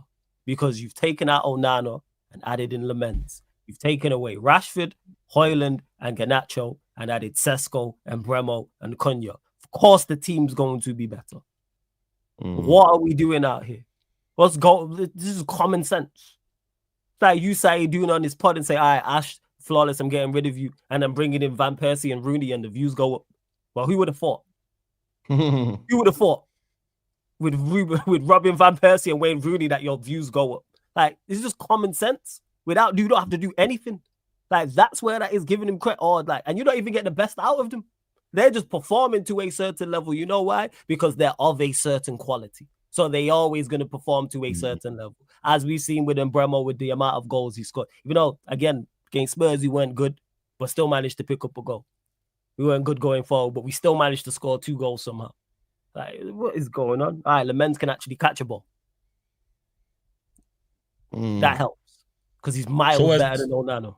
Like, so where's the positive? Where's the positives? I'd love to sit here and lie to you lot, but I respect you lot. I respect Saeed and Ash and the platform too much to sit here and tell lies. I wish I could sit here and tell you lot the positives, and I see what's on the horizon, and I see the blue skies, and I see the pot of gold. You know what I'm saying, at the end of the journey. No, I don't. I really, really don't. And I've been saying that where we are in the position in the league doesn't reflect maybe the way that we play in a sense. Like, I really don't think it does. I really don't think it does. I just think, like I said, and maybe that's a big problem as well. Like, in terms of like, oh yeah, that's on them. Like, about that. My problem is take advantage of it. I say it all the time because people will complain. Like when Liverpool won the league last year, the league was poor. If I'm a Liverpool fan, I'm glad we took advantage of that. I've watched Manchester. What league was it? The one in 2011. I think we won the Premier League and we won 3 away games, I think, all season long, or 4 away games, which is like a record low. Do you think I cared? No. Took advantage of that. Was the Premier League. It sounds mad, yeah, Flawless. Do you feel like Man United are kind of like overachieving in a sense of like maybe from where you believed United would be? So I don't know where did you pick United? Did I have us ninth? So we're around about where I expected us to be. This is roundabout. This is not a surprise to me. I said ninth. I said ninth. I said ninth. Yeah. So I think we're 8th, right? So yes, this is where roundabout I expect. I didn't expect us to be this close to top 4 in regards to points. I didn't expect teams to have I didn't expect Spurs to be this bad. I didn't expect Newcastle to be this bad. I didn't expect Villa to have the start they had. Did not expect Liverpool to be this bad either. Did not. I thought Chelsea might get it together a little bit better also. So there are 5 teams in and around us that I thought, all right, we're gonna do much better in regards to performances and results. So yeah, we're roundabouts, and again, that ties into get the most out of what you have, because I don't think we do. Because most fans wouldn't swap our team for most of the teams in the league. So I think there's a handful. I wouldn't swap our team for Spurs. No, of course not. I don't really like Spurs. This is what I'm saying. I just threw them out there because we just played them. Same with Forest and Fulham.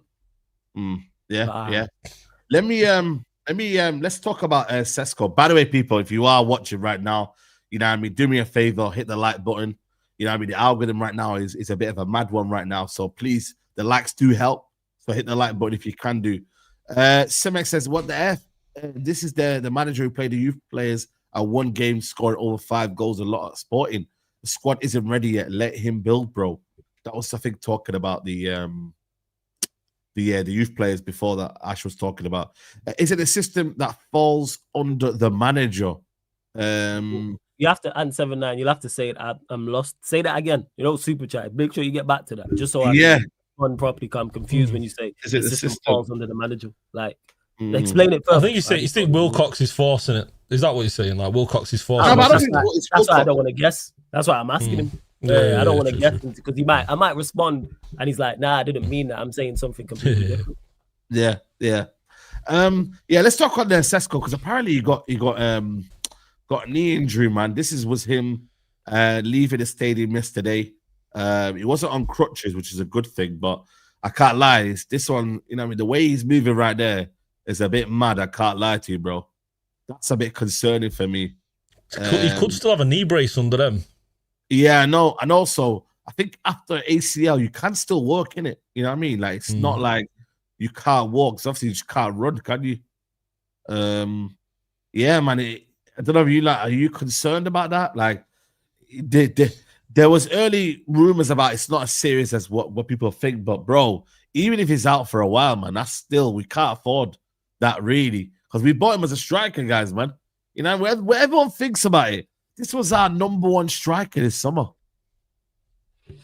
Yeah, you get it, guys.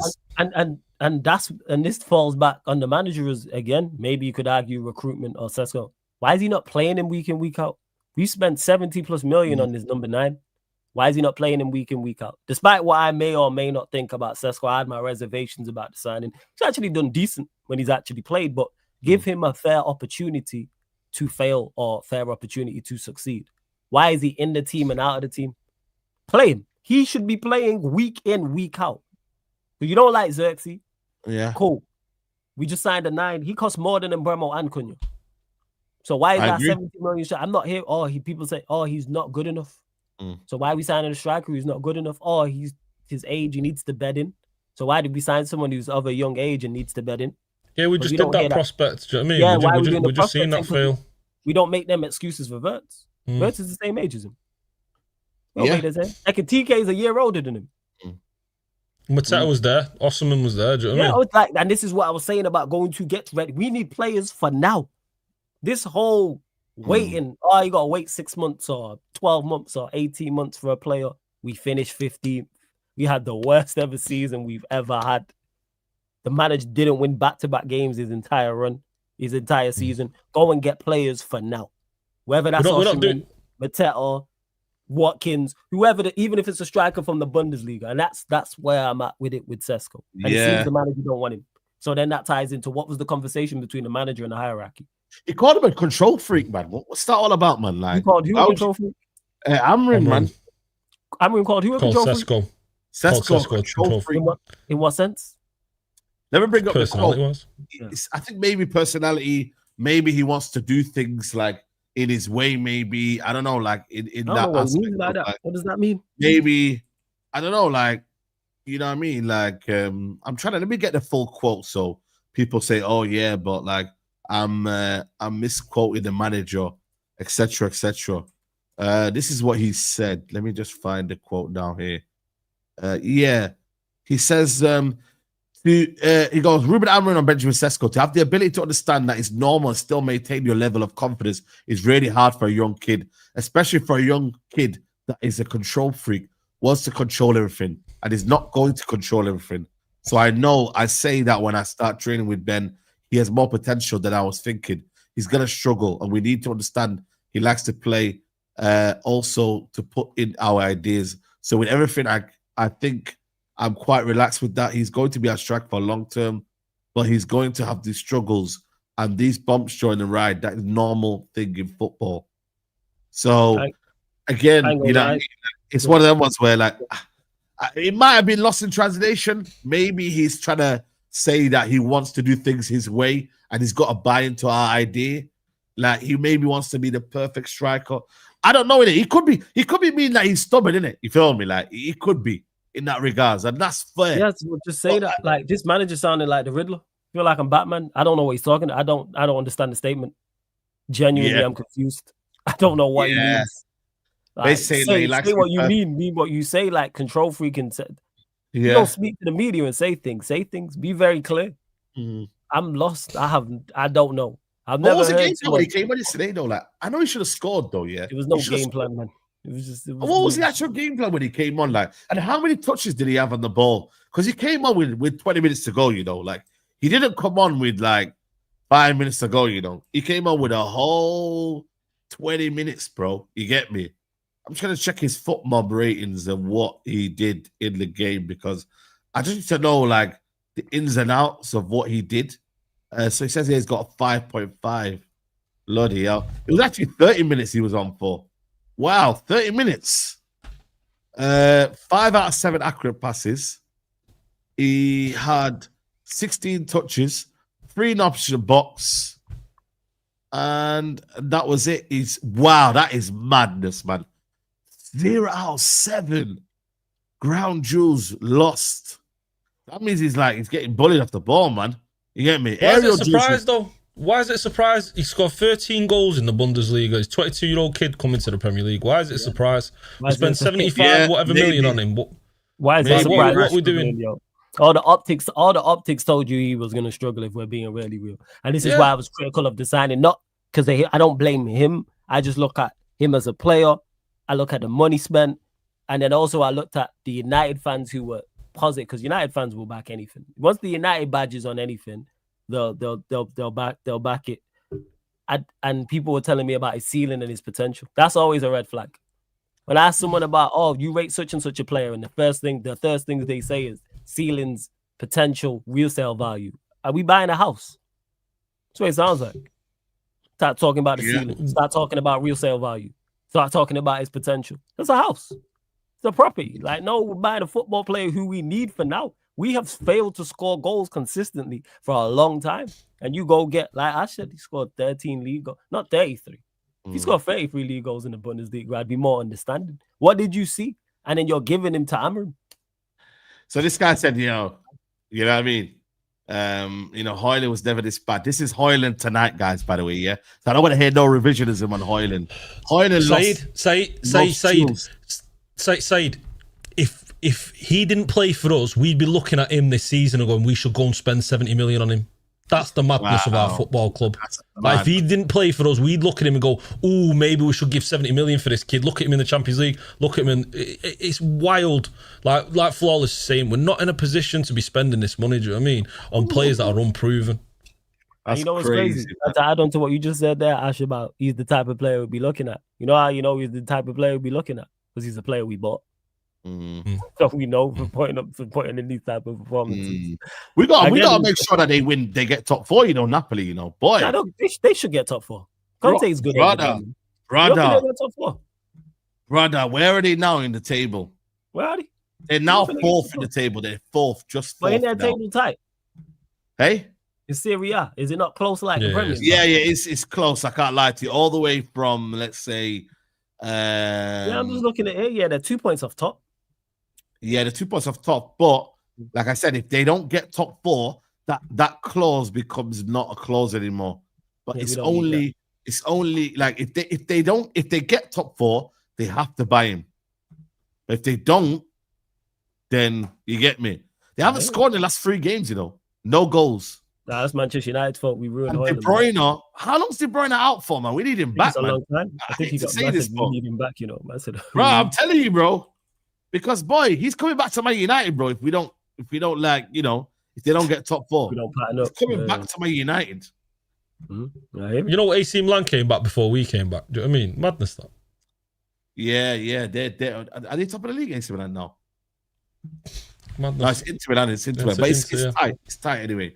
But now, it's close. I think with Cesco, man, like, is there anything individually you like from him more, though? Like, Ash, like, is there anything that you look at him and be like, yo, I do believe, like... I actually do like, I do like certain aspects of his game. You know, I do. I look at his positioning. I look at, the way he plays. I don't think his first touch is the best. I'd like to see him with more service. It's a problem we've had for strikers for a while. Do you know what I mean? But you don't get service. The thing is, though, Ash, we could say this about Gyökeres.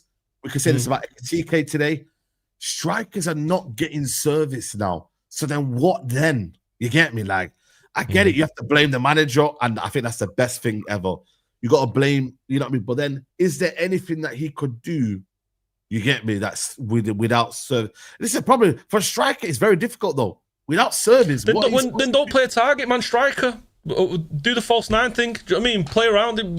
Use Xerxes. Utilize Xerxes. He's someone who can get on the ball, and he can bring in Cunha and Burmo. Do you know what I mean?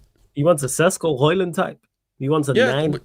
He wants a Cesco, but then not to feed him. Do you know what I mean? Like, you wonder why he's starving. Rubbish. You don't even like Cesco. I don't know what this manager wants, because you don't want to play Cesco. Sorry to cut you off. I don't know. No, I'm as confused as his comment about him saying Cesco was a control freak. That's baffled my head. I've never heard a player get called a control freak by a manager. Ever. That might be a lost in translation one. But then again, we've heard this manager chat absolute nonsense before. So, players have to do better. You mentioned it about attackers, strikers not getting service. That does fall on the managers and the players around him to provide for him. And that's also ties into when I look at the hierarchy going, the players you're going for, the manager you have, the platform that striker's going to have. Why go and get Cesco? Have a player who can do a bit more. I actually think Cesco, technically, he's decent. I actually think he never hides. I always see him making the runs. I always see him. Yeah, I was gonna say he never hides. He never hides. Yeah, he never hides. It's always an attempt. Should he have done better in a couple of occasions in the game? Yes, but it's early days now. Yeah, it's early. Yeah, early days. I mean, he's not hiding now, but will he start to hide? That's I hope. We've seen players being there now, because obviously Manchester United is a place where we watched it with Hoyland. Like, I watched Hoyland not try. I watched him not make runs. I watched him not show for the ball and just absolutely just give up. And I hope it doesn't happen to Sesko. And he seems to have more about him, but it is still early days. Hopefully the injury is not too bad. But give him a run of games. That will instill him with confidence. I agree. He should be playing week in, week out. I'm 70+ million. Why am I not playing week in, week out? You signed me. For real? Yeah, I agree with you. I think for me, Xerxes, I'm not sure what's going to go on with Xerxes. Like, for him to not even get a single minute, bro, is mad. Last 2 games now, nothing, bro. Nothing. You're not surprised, though? Man's got some serious... Like, I get it, like, he might not give you direct goals, but, bro, he might open up a space for someone else to do something. Come on, man. Like, I think Xerxes would suit this front, the 2 behind him, more than sometimes Cesco. So, Saeed, you're telling me in a team that sometimes struggles to create should play a creative player and see if it works? You would have yeah. Just try it. Foreign concept. Just try it. Just try it. Give it minutes. Do you know what I mean? Yeah, give it minutes. Let's just see it. But I think he's the perfect foil for Bruno and Cunha from a profile perspective. Why is he bringing on Ugarte, man? Oh, we were under the pressure at that point, but I would have left Casemiro on there. I would have took off Bruno personally if you're gonna switch. Do you think we need to buy a midfielder? Because that's alarming. That yes. We need 2 ideally, but yes, we need midfielder in January. But who do you go and get in January? I don't know. Is Stella the answer? Has anybody watched Stella enough, man? I don't know. I'm not gonna lie to you, man. Right now, I think Stella hype, man. Like, has anybody watched Stella? I just hear a lot. Is anybody watching, or are people claiming to watch Stuttgart every week? Because a couple of my guys who are German correspondents, they watch him. They say he's him. Like, a couple of my guys, actually watch the Bundesliga. Like, I chat with my guy Jez. He's German, so like he's fully engrossed in the Bundesliga. Oh, so he's German, yeah. Jez is German, so he's fully like engrossed in the Bundesliga. He's saying he's a very good, and I hear good things about him. Anytime anyone mentions him, I hear nothing but good things. Have you watched anything of him, Flawless? Like, have you watched anything of him? I can't comment. So I've watched a couple of games on him, just because we have been linked with him, and and he looks like a real tidy player on the ball. But he's getting a lot more time and a lot more space in the Bundesliga. Do you know what I mean? He's not under anywhere near the kind of pressure and the physicality is just not the same there. He looks like he can control the ball. He looks like he can play well, but again, it's whether or not he can do it in the Premier League. Is it a case of we need to go and lay a big load of money on a Anderson or a Belieber? Do you know what I mean? Have we got to go Premier League again? And can we do it? Crashed out, man, guys. I don't know. I know, but why has he crashed out? Because we all saw the quality last season. The quality was there last season. Do you know what I mean? He was a good player. I thought he did well. He did okay at Old Trafford as well against us. In spells, and I feel like there's the potential over there for him because he's a young player. Young players, they have spells where they're up and down. They're like that. Do you know what I mean? And who knows? Maybe coming to Old Trafford that might get him back to how he was playing last season.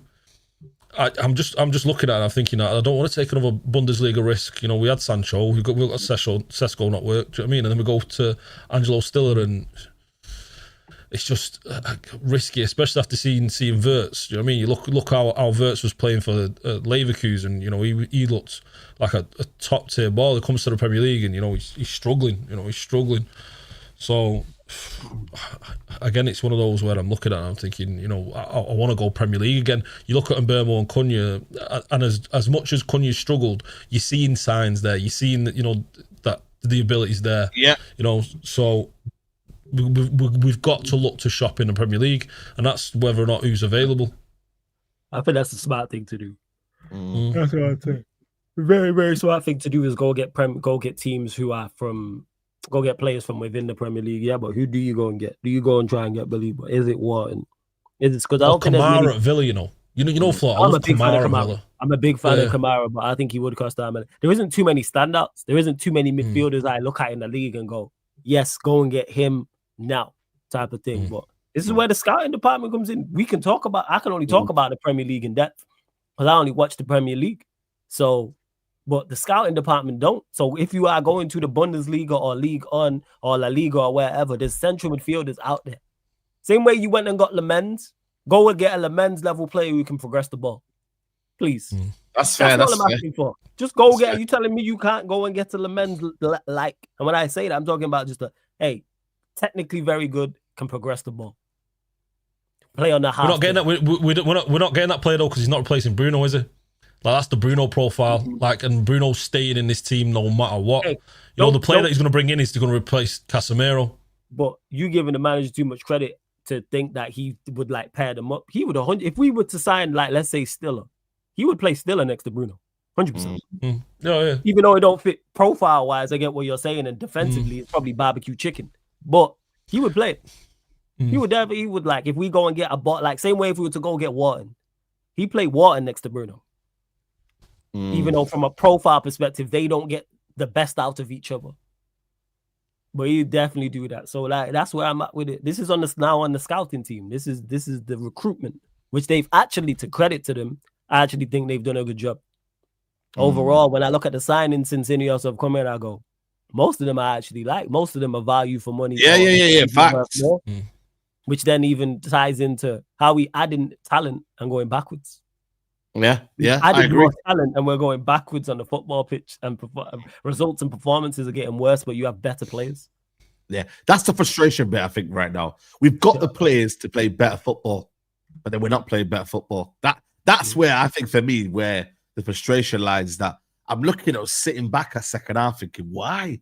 Cunha and Bumo, get on this Porro guy, get on Spence here, get on these players and start cooking them, man. Are you mad?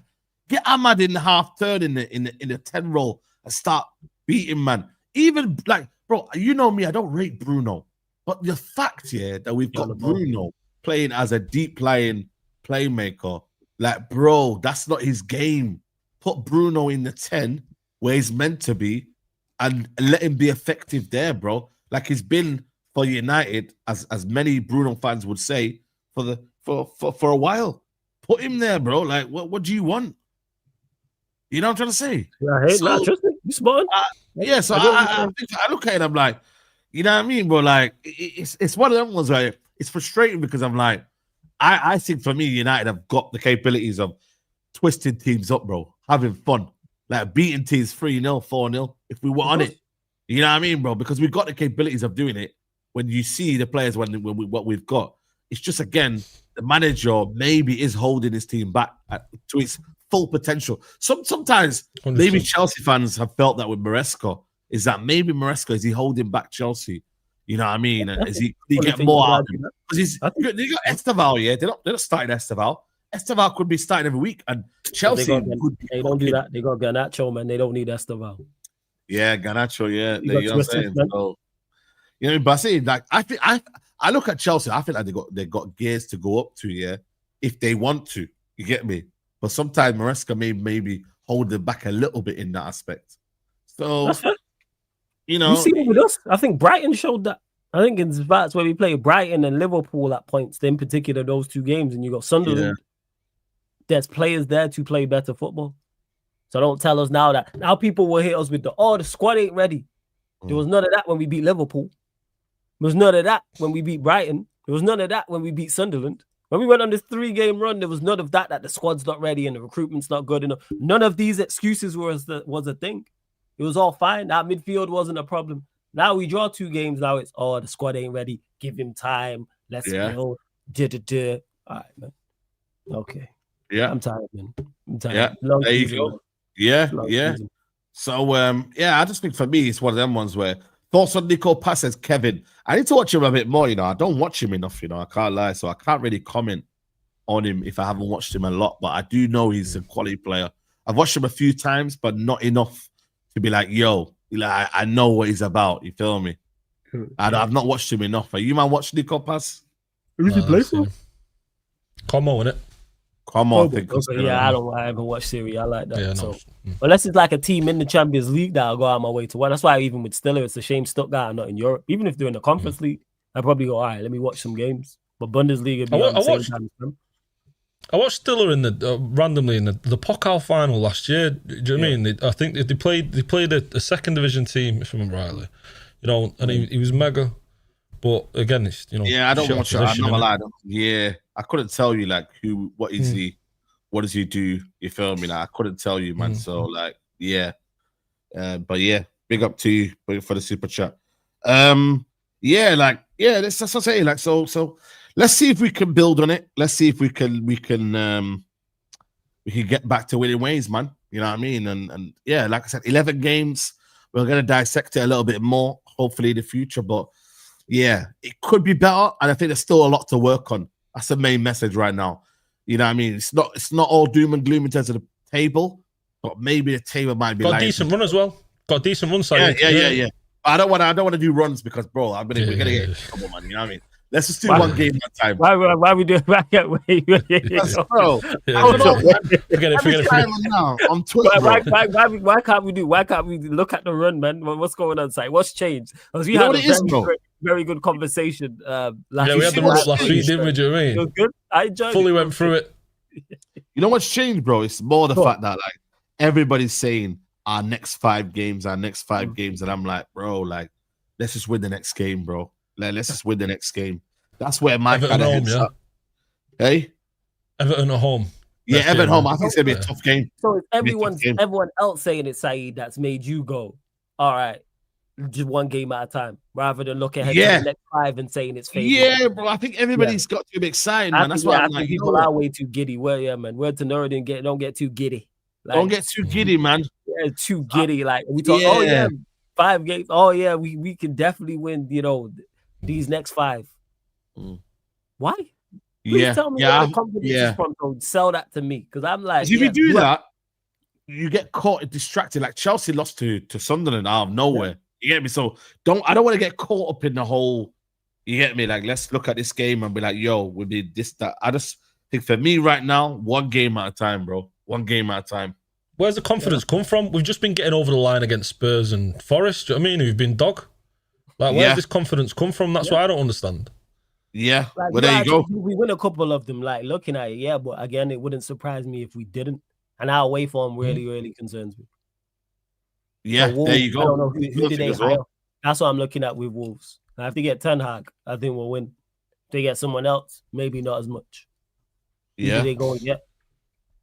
And then we I'm got starting to feel a lot more confident at home though. At home, the fans seem to home- be behind home the is manager. calm, do you know what I mean? bro. They really back him. Do you know what I mean? Home's calm, bro. Hopefully that can got it at home. Everton, West Ham are our next 2 home games, right? Yeah. Yeah, that's the next 2. So you look at them, even though West Ham have just won a couple in a row, you go, all right. Yeah, that's now a tough game, that, innit? Do you know what I mean? Like, all of a sudden, that becomes a difficult game. You know, Nuno's doing bits over there, you know? Yeah, because Wolves is away, isn't it? Mounts. Yeah, Wolves away is, yeah. That's Rob Edwards, the new manager. You know what I Is he mean? Rob So it's Edwards? like, yeah, it's going to be Rob Edwards, yeah. Rob Edwards, new manager. Yeah, 'cause I'm looking here. So Who's that, hopefully Wolves? we pick it us. Yeah, Yeah. Wolves. Yeah. You pick up Everton at home, Palace away, West Ham at home, Wolves away.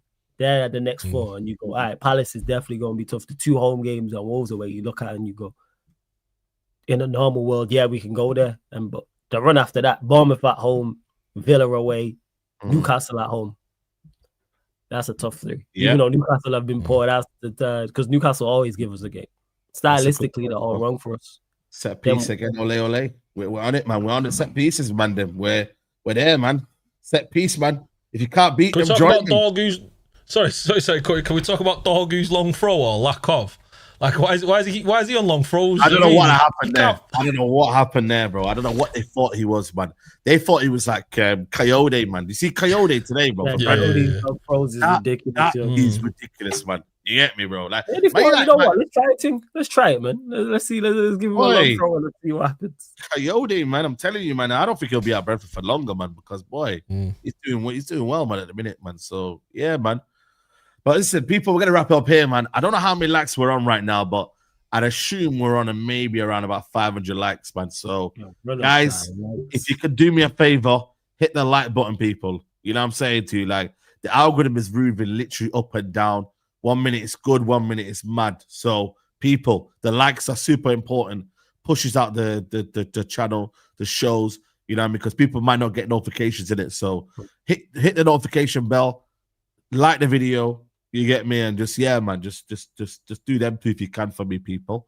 Ash, big up to you, man. Thanks for joining us today again, man.